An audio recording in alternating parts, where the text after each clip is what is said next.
He said that for me. Because I could tell Marie and Helen stories, Marie and Hiley stories, Hiley and Clyde stories, Clyde and Helen stories, till whenever. But I'm forced to choose the time when Helen and I would decide to go somewhere, and it usually meant we got lost. Helen was more than a sister-in-law to me. It's hard to describe what we were, but we sure enjoy being together. But I'm going to pick, let's see, the first time I took Helen with me, when I had a chance to go on a school trip and had a motel or hotel room by myself, I said, Helen, I have a chance to go to Biloxi. Why don't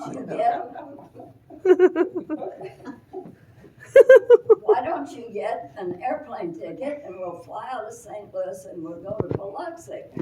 Well, first, fine. The plane, though, was a little late, and we had to transfer. We got to Memphis, I think, late, and we weren't going to catch this plane. But a porter came up, and he looked at us, and he looked at me, and he said, can you run?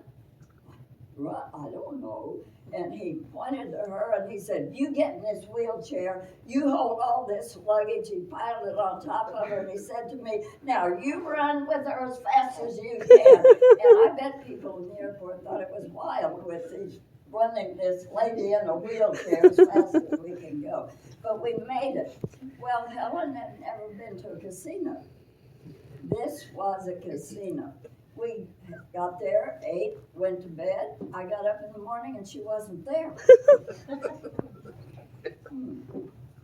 All right, we've lost Helen. I found her at the casino. She had been there since 4 a.m.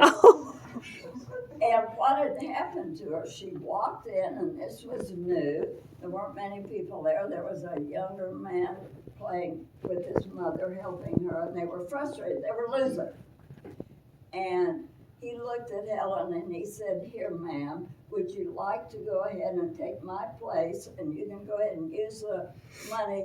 I'm out of here. I'm taking my mother home. She said, let me pay you. No, take it.